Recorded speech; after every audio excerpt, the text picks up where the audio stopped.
Sylvain Kahn, bonjour. Bonjour. Alors ce matin, de quoi parle-t-on? De souveraineté européenne, il me semble, c'est bien ça? Oui, c'est ça. Je vous propose de revenir avec un petit peu de recul sur le discours de Emmanuel Macron au Parlement européen. C'était il y a un peu plus de 10 jours maintenant. En effet, ce qui était très frappant, c'était la manière dont Emmanuel Macron a utilisé effectivement ce concept de souveraineté européenne et comment il a utilisé du coup le pouvoir des mots.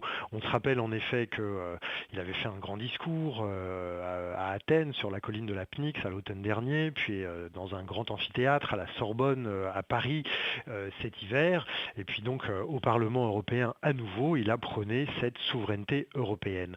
Et ce terme de souveraineté européenne prend acte du fait que pour accéder à l'autonomie ou pour rester autonome, ceux qui se qualifient d'Européens font société ensemble, même s'ils appartiennent à différentes nations, à différentes villes ou à différentes régions. Il se trouve que en politique, le terme de souveraineté européenne est un concept véritablement disruptif. Jusqu'alors, s'agissant de construction européenne, on parlait politiquement de transfert ou de délégation de souveraineté. Or, il est vrai que ces mots de transfert et de délégation étaient hautement critiquables, on le sait bien en sciences humaines et sociales. Pourquoi ? Parce que l'UE, l'Union européenne, c'est une association supranationale d'États souverains et qu'il demeure quoi qu'il arrive. Un peu comme une assemblée générale de copropriétaires ou une coopérative ouvrière. Les États membres, par conséquent, ne transfèrent pas leur souveraineté, ils la mutualisent. C'est ainsi que chaque État membre, c'est-à-dire chaque membre de cette association, devient coproducteur de la souveraineté de son voisin, de ses voisins, tandis que chaque État-nation coproduit la souveraineté de tous les autres membres de l'Union européenne. Du coup, les institutions supranationales, que sont la Commission européenne et le Parlement européen, elles ne sont pas au-dessus des États-nations membres de l'UE ou à côté. La Commission européenne et le Parlement européen sont les opérateurs de cette souveraineté devenue mutualisée. Et plutôt que de délégation ou de transfert, il s'agit bien de mutualisation de souveraineté. Alors, le terme de souveraineté européenne employé par Emmanuel Macron depuis 2 ans prend acte de ce fait.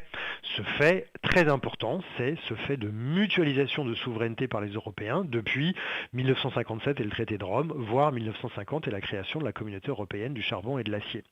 Que fait donc Emmanuel Macron ? Eh bien, il nomme, il désigne, et c'est peut-être pour la première fois dans l'histoire politique en Europe que cela arrive, Emmanuel Macron nomme et désigne un formidable surgissement politique et culturel.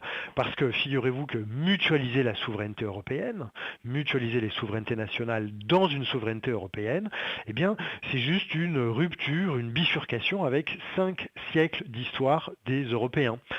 De cette façon, en fait, Emmanuel Macron assume le fait qu'il peut y avoir souveraineté en dehors ou d'une façon différente du territoire des États-nations.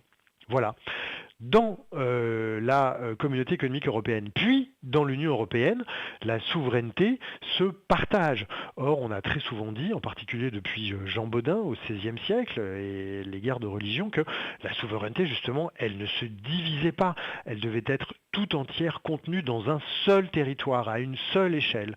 Or, avec la souveraineté européenne, c'est-à-dire avec ce qu'on fait depuis 1957, il se trouve que les Européens partagent cette souveraineté entre plusieurs nations, ils la détiennent à plusieurs et l'exercent ensemble. Alors c'est sûr que c'est pas facile de réaliser cela mentalement quand on a appris depuis qu'on va à l'école, depuis qu'on rentre au CP, qu'il n'y a d'exercice de la souveraineté que dans le cadre d'un territoire national. Alors du coup, effectivement, Emmanuel Macron, me semble-t-il, joue avec ce pouvoir des mots, c'est-à-dire que en nommant les choses qui existent, mais en les nommant de façon aussi claire pour la première fois, il va sans doute permettre à tous ses concitoyens, et peut-être aussi à d'autres citoyens européens, de s'approprier mentalement la réalité dans laquelle concrètement ils sont déjà. Il arrive que la réalité soit en avance sur la représentation qu'on en a. Emmanuel Macron, en prononçant le mot de souveraineté européenne, essaye de réduire cet écart et de cette façon peut-être réconcilier ceux de ses compatriotes qui sont un peu fâchés avec la construction européenne. Merci beaucoup Sylvain Kahn, on vous Avec retrouve plaisir. avec plaisir bientôt pour un autre édito. Au revoir, à la semaine prochaine.